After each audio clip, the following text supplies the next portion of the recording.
Hello guys, welcome to my channel language tech academy.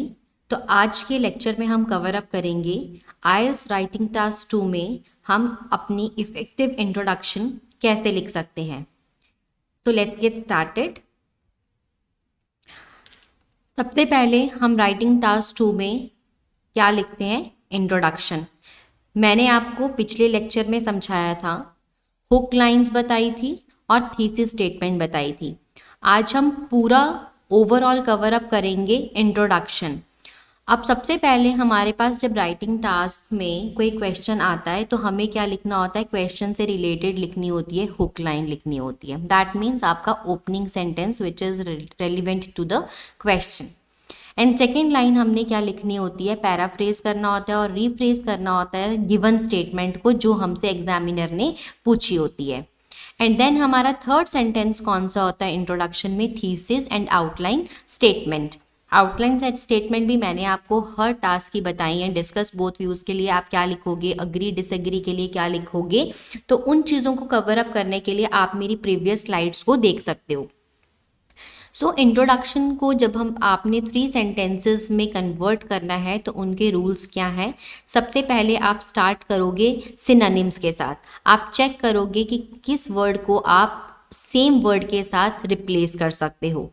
उसके बाद आप उनका वर्ड ऑर्डर भी चेंज कर सकते हो। जैसे जो वर्ड्स आपको फ्रंट में दिए गए हैं आप उसको उठा के लास्ट में ले जाइए, और जो लास्ट में दिए गए हैं आप उनको फ्रंट में भी लेके आ सकते हो।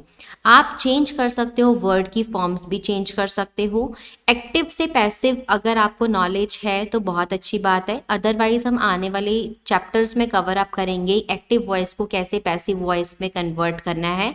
फिलहाल अभी आपको ये बता सकते हैं कि पैसिव वॉइस क्या होती है। जो बाय के साथ आप थर्ड फॉर्म लगाते हो दैट इज नोन एज आपकी क्या हो जाती है, एक्टिव वॉइस। बाय के साथ जो भी आप चीज़ लगाओगे उसके साथ वो क्या हो जाएगी, आपकी पैसिव वॉइस हो जाएगी। और लास्ट में आप क्या कर सकते हो, अपने सेंटेंस का स्ट्रक्चर भी क्या कर सकते हो, चेंज कर सकते हो। सेंटेंस स्ट्रक्चर चेंज करने का मतलब ऑलमोस्ट सेम ही है कि आप अपना एक्टिव से पैसिव में कन्वर्ट कर दो। अगर आपको सेंटेंस जो गिवन है वो पैसिव में है तो आप उसको एक्टिव में कन्वर्ट करो।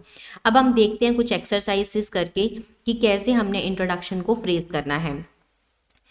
अब हमारा फर्स्ट क्वेश्चन है, convenience foods will become increasingly prevalent and eventually replace traditional foods and methods of preparation। ये आप देख रहे हैं क्वेश्चन। तो कन्वीनियंस फूड्स वो क्या कह रहा है कि आने वाले टाइम पे क्या हो जाएगा, ज़्यादा पॉपुलर हो जाएगा और वो रिप्लेस ट्रेडिशनल फूड्स को रिप्लेस कर देगा। तो आप इस स्टेटमेंट के साथ कितना अग्री करते हैं या डिसएग्री करते हैं, to what extent do you agree और डिसएग्री। अब हम सबसे पहले यहाँ पे ये देखेंगे कि कन्वीनियंस फूड को बोलते क्या है हम। तो कन्वीनियंस फूड क्या क्या होता है, जो हमारा फास्ट फूड होता है, फ्रोजन फूड होता है, प्री कुक्ड फूड होता है, या फिर आप कह सकते हो अब पैक्ड फूड भी होता है। और हमारा जो ट्रेडिशनल फूड होता है उसको हम क्या बोलते हैं, कन्वेंशनल क्यूजीन्स बोलते हैं, ओल्ड क्यूजीन बोलते हैं और एंशिएंट क्यूजीन बोलते हैं। ये सबसे पहले आपको मैंने प्रीवियस स्लाइड में क्या बताया है कि आपने क्या करना है, स्टार्ट यूजिंग सिनोनिम्स। तो सबसे पहले आपने सिनोनिम्स को फाइंड आउट कर लिया, आपने वर्ड को चेंज कर लिया। अब आपके पास ऑलरेडी मैंने आपको कल बताई थी, जब हमारे पास इंक्रीजिंग कोई चीज़ इंक्रीज कर रही है तो हम उसके लिए कौन सी हुक लाइन लिखेंगे। सो मैंने यहाँ पे लिखी है, वहाँ nowadays the trend among folks for purchasing frozen food is escalating. वो क्या हो रहा है, इंक्रीज हो रहा है एट एन एक्सपोनेंशियल पेस, बहुत रैपिडली चेंज आ रहा है इसमें। देयरफॉर इसका रिजल्ट क्या होगा, this has led some people to believe that, इसने लोगों को क्या किया है, फोर्स किया है ये मानने पे कि in the near future convenience, यहाँ से क्या हो गया, ये देयरफॉर से आपका क्वेश्चन रीफ्रेज हो रहा है। रीफ्रेज कैसे कर रहे हो, सेम ही लैंग्वेज में, कि इसने लोगों को मानने पे मजबूर कर दिया है कि आने वाले टाइम पे convenience food would become widely क्या हो जाएगा, कॉमन हो जाएगा। क्योंकि उसने इंक्रीजिंगली प्रिवेलेंट लिखा है तो आपने बोला वाइडली कॉमन, एंड अल्टीमेटली वो क्या कर देगा, रिप्लेस कर देगा। They will replace traditional foods and ancient methods of cooking. आप एंशियंट मेथड्स ऑफ कुकिंग लिख सकते हो ट्रेडिशनल फूड की जगह। तो आप क्या कर रहे हो, इस स्टेटमेंट के साथ मैं क्या कर रही हूँ, एग्री कर रही हूँ। तो मैं कैसे लिखूंगी, I agree to an extent, कुछ हद तक मैं अग्री कर रही हूँ, लेकिन मेरा ये भी मानना है मेरा, but I believe that it will never completely replace old ways of cooking, ये कभी भी ओल्ड वेज ऑफ कुकिंग को रिप्लेस नहीं करेगा and preparing food. So this essay will support arguments in upcoming paragraph. यही मेरे आने वाले पैराग्राफ में कौन कौन सी चीज़ें कवर अप करेंगे। तो सबसे पहले ये बताएंगे कि ये कैसे कैसे कम्पीट करेगा ट्रेडिशनल फूड के साथ, कैसे लोग डिपेंडेंट हो जाएंगे ट्रेडिशनल फूड पे। और सेकंड पैराग्राफ में मैं ये बताऊंगी कि कैसे ये ओल्ड वेज ऑफ कुकिंग को कभी भी रिप्लेस नहीं कर सकता। सो इन दिस वे आपने, अब यहाँ पे फर्स्ट लाइन मेरी ये हुक लाइन थी, सेकंड मेरा क्वेश्चन रीफ्रेज था, और थर्ड लाइन मेरी ये कौन सी है, thesis, I agree to an extent वाली लाइन जो है मेरी थीसिस स्टेटमेंट है, राइट। अब हम नेक्स्ट क्वेश्चन, ये मेरा क्वेश्चन किस पे था, अग्री और डिसअग्री पे। नेक्स्ट क्वेश्चन हम देखते हैं। नेक्स्ट क्वेश्चन है, some people think that sports play an important role in society, society में स्पोर्ट्स एक इम्पॉर्टेंट रोल प्ले करता है, कुछ लोगों का मानना ये है। लेकिन कुछ लोग ये सोचते हैं they are nothing more than a leisure activity, ये एक टाइम पास एक्टिविटी है, दैट इज इट। तो आपको दोनों ही साइड व्यूज डिस्कस करने हैं और उसके बाद आपको अपना ओपिनियन देना है। तो हम यहाँ पे सबसे पहले, कल मैंने आपको हुक लाइन बताई थी कि स्पोर्ट्स के ऊपर कौन सी हुक लाइन आप लिख सकते हो। तो यहाँ पे क्या लिखोगे, nowadays it is widely accepted that playing sports is crucial for wellbeing of an individual. Sports लोग क्यों खेलते हैं, क्योंकि वो अपनी वेलबींग को मेंटेन करके रख सकें, अपनी फिजिक को मेंटेन करके रख सकें। या आप इसकी जगह हुक लाइन क्या लिख सकते हो कि अब जैसे ये कुछ लोगों का कहना क्या है कि ये एक इंपॉर्टेंट रोल प्ले कर रहा है, लेकिन कुछ लोगों का कहना ये है कि ये लेजर एक्टिविटी है। दैट मीन्स लोगों के बीच में क्या चल रहा है, टकराव चल रहा है। तो आप यहाँ पे ये भी लिख सकते हो कि the importance of sports was a matter of debate है, जो अब क्या बन गया है, हैज़ नाउ बिकम कॉन्ट्रोवर्शियल बन गया है, ठीक है।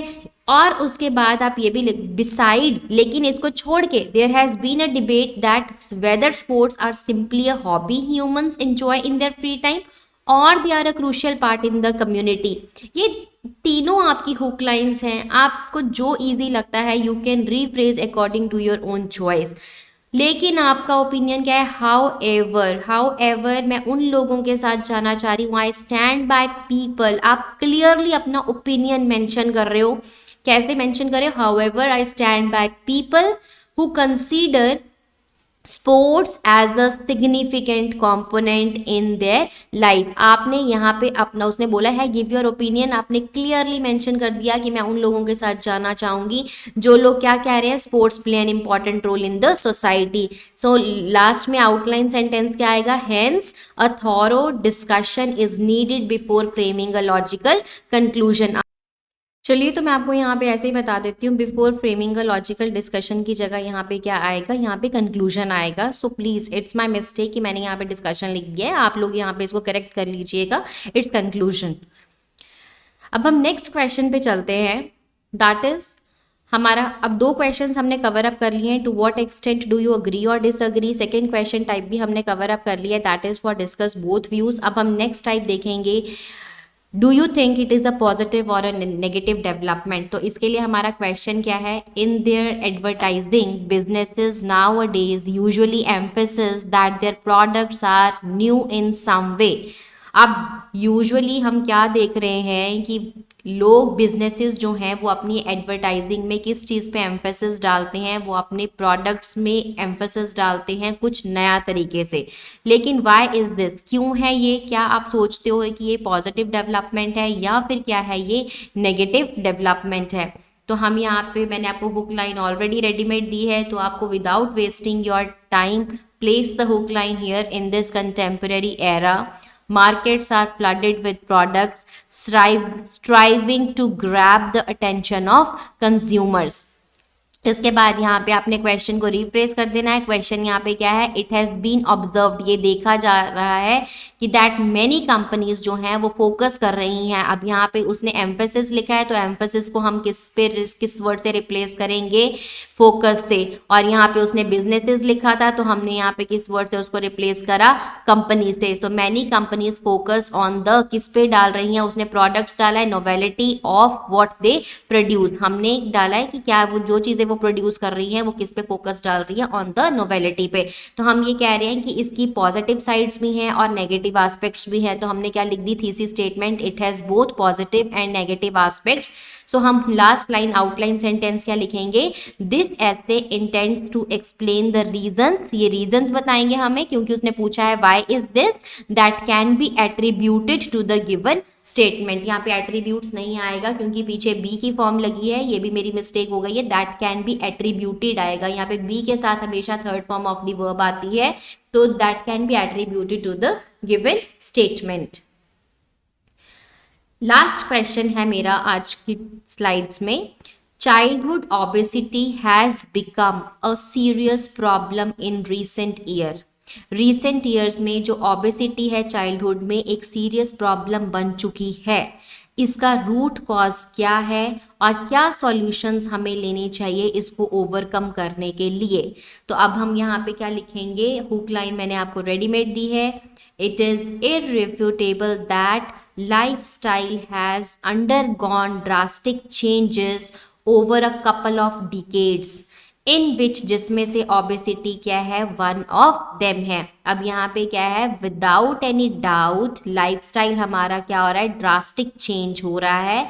कब से चेंज हो चुका है, over a couple of decades में, और इन विच जिसमें से ओबेसिटी क्या है, एक है। नंबर 1 ये लिख सकते हो, या आप ये लिख सकते हो कि इट इज़ अनडिनाइबल दैट, इसको हम इग्नोर नहीं कर सकते, ओबेसिटी जो है चिल्ड्रन में is one of the most challenging issue in the western world. ये सबसे ज़्यादा एक क्या है, चैलेंजिंग इशू है। लास्ट लाइन क्या आ जाएगी, सो this essay will highlight the problems, ये क्या क्या प्रॉब्लम्स हो रही हैं इससे, which is associated with this issue, जो इस इशू के साथ क्या है, एसोसिएटेड है। और हम क्या करेंगे, and provide viable solutions to mitigate it. Mitigate का मतलब मैंने आपको पहले भी बताया था, इरेडिकेट करना होता है, ओवरकम करना होता है। सो इन दिस वे आपने अपनी इंट्रोडक्शन को लिखना है। इतना बस याद रखिएगा, इंट्रोडक्शन में हमने सिर्फ 3 लाइन्स लिखनी होती हैं। First line is your hook line which is related to the question, second sentence is your rephrase the statement, and third sentence is your combined statement which is related to thesis and outline statements। तो आप मेरी पिछले lectures को भी cover up करिए, उनको भी देखिए, देन आपको पता चलेगा हमने इंट्रोडक्शन में क्या चीज़ कैसे कवर अप करनी होती है। अगर आपको मेरी आज की वीडियो अच्छी लगी हो, then thanks for watching, do like, share and subscribe my channel. Thank you.